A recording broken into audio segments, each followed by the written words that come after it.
नेपाली पुरुष क्रिकेट टिमको मुख्य प्रशिक्षकमा अस्ट्रेलियाका स्टुअर्ट ल नियुक्त भएका छन्। नेपाल क्रिकेट संघ क्यानले उनलाई शुक्रबार 2 वर्षका लागि हेड कोचमा नियुक्त गरेको हो।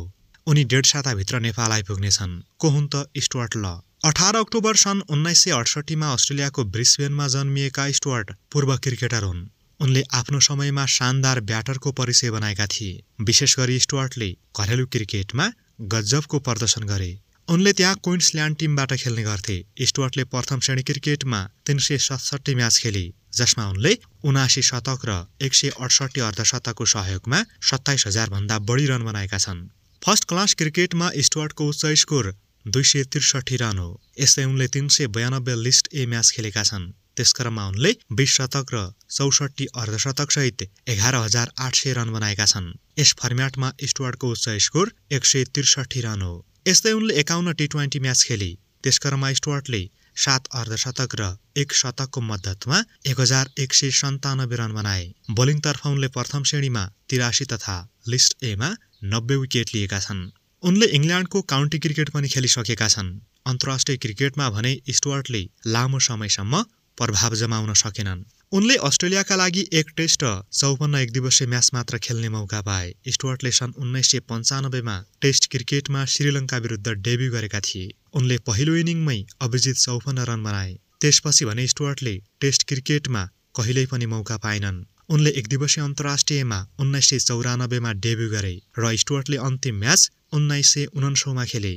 उनले ओडिआईमा 54 म्याचमा 7 अर्धशतक र 1 शतकको सहयोगमा 1237 रन बनाउनुका साथै 12 विकेट लिए। उनी सन् 1996 को विश्वकपमा अस्ट्रेलिया उपविजेता हुँदाका सदस्य समेत हुन्।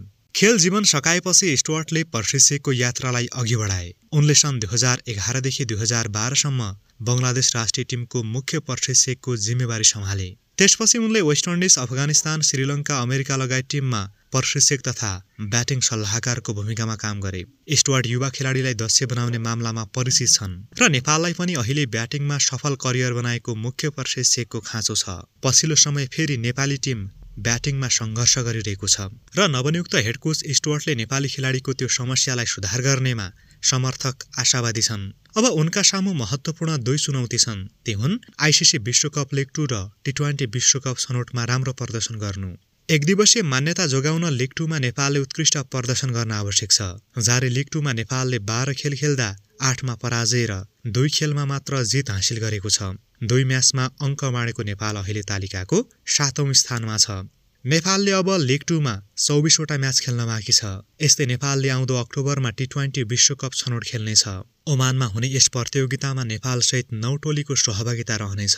अङ्क तालिकामा शीर्ष 3 मा रहने टिमले आउँदो वर्षको टी20 विश्वकपमा स्थान बनाउनेछन्। नेपालले सन् 2025 को पहिलो अन्तर्राष्ट्रिय सिरिजको रूपमा 9 देखि 13 अप्रिलसम्म हङकङ, नामिबिया र कतारसँग टी20 सिरिज खेल्ने तालिका छ। लिग 2 सिरिज 2 देखि 12 जुनसम्म आयोजना हुनेछ। त्यस श्रृङ्खलामा नेपालले आयोजक स्कटल्यान्ड र नेदरल्यान्ड्सको सामना गर्नेछ। आगामी दिनमा पनि नेपाली खेलकुद र खेलाडीसँग सम्बन्धित अपडेटका लागि कृपया स्पोर्ट्स नेपाल युट्युब च्यानललाई सब्स्क्राइब पनि गर्नुहोला। धन्यवाद।